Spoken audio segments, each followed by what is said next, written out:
The Heart That Stayed. Chapter 1. The Life She Chose. Margaret was 72 years old.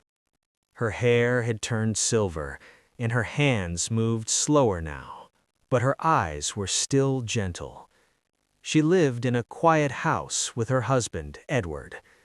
They had been married for 45 years.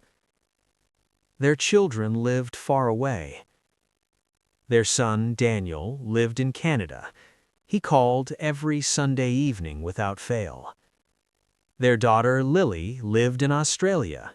She sent voice messages and photos of her children almost every week. Margaret smiled when she saw her grandchildren's faces. She laughed at their silly voices. But when the calls ended, the house returned to silence. Edward noticed everything. He made her tea every morning. He reminded her to take her medicine. He walked beside her even when she said she was fine alone. Sometimes Margaret said, "You don't have to worry so much." Edward always replied, "I choose to worry. That's love."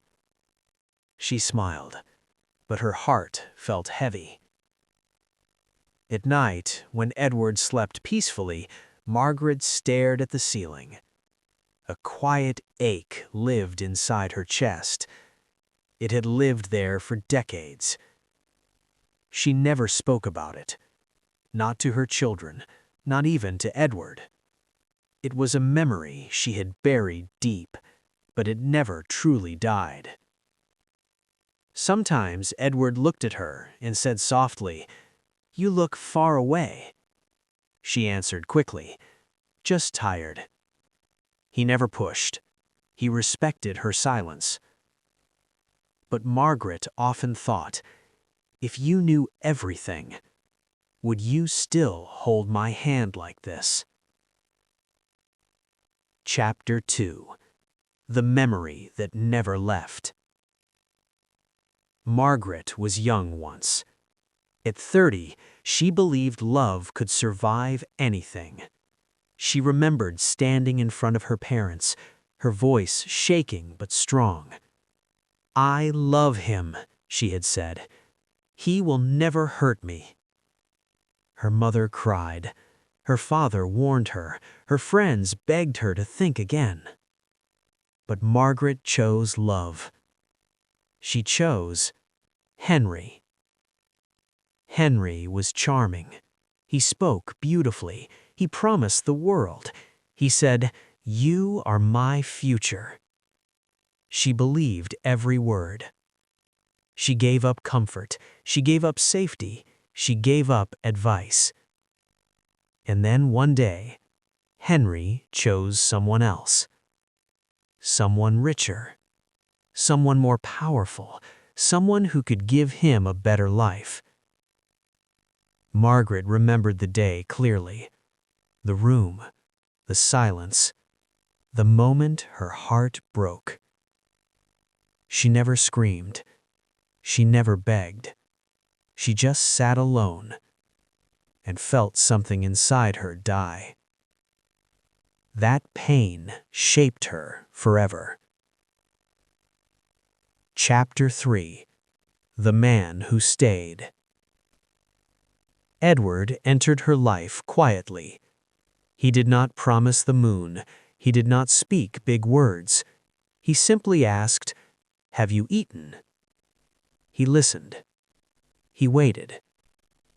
When Margaret pushed him away, he did not leave.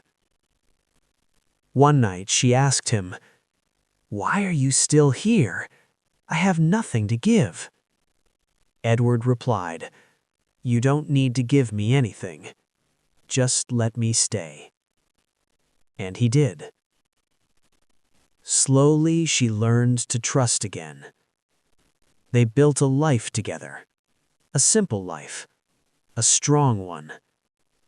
Edward never asked about her past, but he always sensed it. Chapter 4. The Day the Past Returned. One quiet afternoon, Margaret went to the market alone. She was choosing apples when she felt it. That strange feeling. She looked up, and there he was. Henry. Older, slower, but unmistakable. Her breath stopped. For a moment, she felt 30 again. Henry saw her. His eyes widened. "Margaret," he said softly. Her legs shook. She turned away and walked as fast as she could. Behind her, she heard him call her name again. She did not look back. At home, Edward noticed her pale face. "Are you feeling unwell?" he asked. "I just need rest," she replied. That night, Margaret did not sleep. The past had found her. Chapter 6. The Shadow Grows. The next day, a letter arrived. Her hands trembled as she read it. "I never stopped thinking about you." She tore it apart. Then flowers came. Then phone calls. Henry wanted forgiveness. He wanted a second chance. Margaret felt anger. She felt fear.